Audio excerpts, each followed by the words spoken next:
안녕하세요. 고래 잡는 새우입니다. 오늘 준비한 영상은 레인보우 로보틱스 전망 브리핑 영상입니다. 금일 국내 증시는 소폭 하락하였습니다.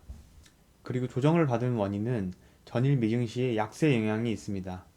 그리고 또 제롬 파월 연준 의장의 인플레이션 우려로 인한 추가 금리 인하에 대한 비판적 발언이 있었고, 국내 이슈로 본다면 3차 상법 개정안, 이른바 자사주 소각 의무화 법안의 국회 의결이 내년 초로 미뤄질 가능성이 커지고 있다는 기사가 나오면서 악재로 작용했습니다.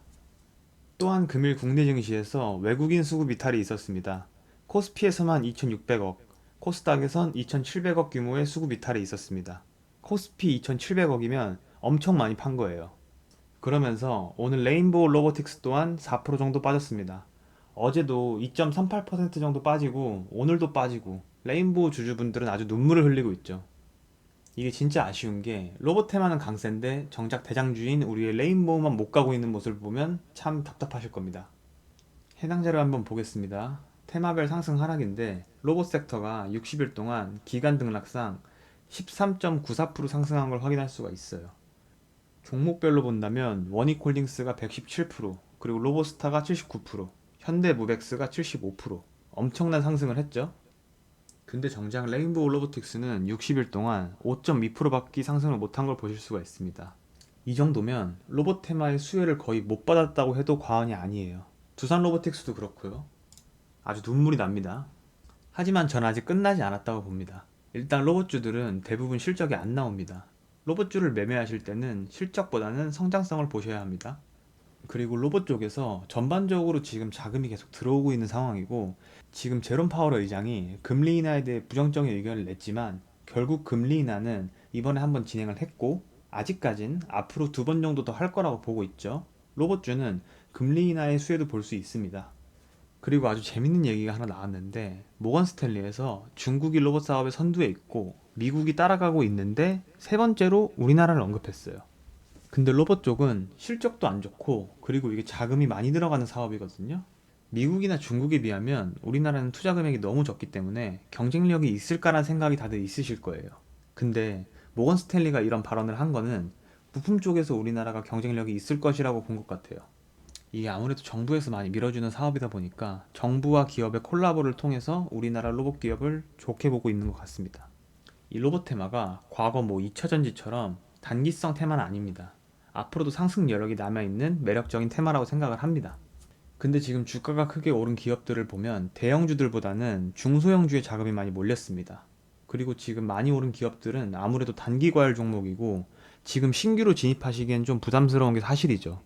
로봇 테마에서 중소형주가 많이 올랐다면 이젠 대형주들로 순환매가 들어올 것 같다는 게 제 생각입니다.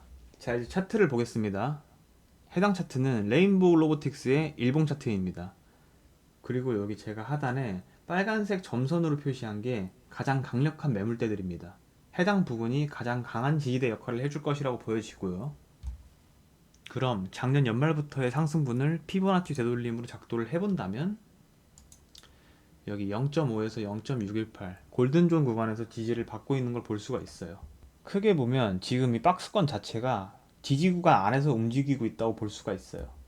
아주 짧게 단기적으로 본다면 8월 21일쯤에 이 200일 이평선까지 하락을 했다가 이평선에서 지지를 받고 박스권 상단까지 돌파를 시도했어요.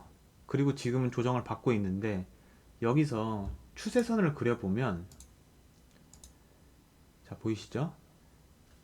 내일 추가 하락이 안 나온다는 가정하에, 여기가 안 뚫린다는 가정하에 저점을 갱신하면서 단기적 상승 추세라는 걸 알 수가 있어요. 그리고 최근 박스권 상단까지의 상승폭을 피보나치로 작도를 해본다면 지금 조정 구간이 골든존 안에 있다는 걸 알 수가 있어요. 즉 제가 보는 관점은 지금 가격 부분에서 최대 27만 7천원까지 조정이 나올 수 있으나, 해당 부분이 안 뚫린다면 아직까지는 단기적 상승 추세가 안 꺾였다고 말씀드리고 싶어요. 만약 해당 부분이 깨진다면 25만원까지의 조정폭도 열어놔야 돼요. 25만원에 대한 근거는 이 저점 200일 이평선과 이 매물대를 근거로 말씀을 드리는 겁니다. 근데 아직까지는 단기적으로 상승 추세니까 안심하셔도 된다고 말씀을 드리는 겁니다. 내일 만약에 추가로 안 빠진다면요. 자, 수급을 한번 보겠습니다. 지금 레인보우 로보틱스의 가장 큰 문제는 수급이 안 들어와 주고 있어요. 지금 RSI 보시면 하방으로 꺾여 있고, 거래량도 보시면 종목 자체에 호재가 따로 없다 보니까 거래량이 저조해요. 시장에 관심을 못 받고 있는 거예요. 자, 매매 동향 한번 보겠습니다. 지난 30일간 외인과 기관이 수급을 어느 정도 해주고 있긴 한데 많이는 아니에요. 최근 주가 추이에서는 기관과 외인 모두 다 팔고 있어요. 23일부터 팔고 있죠.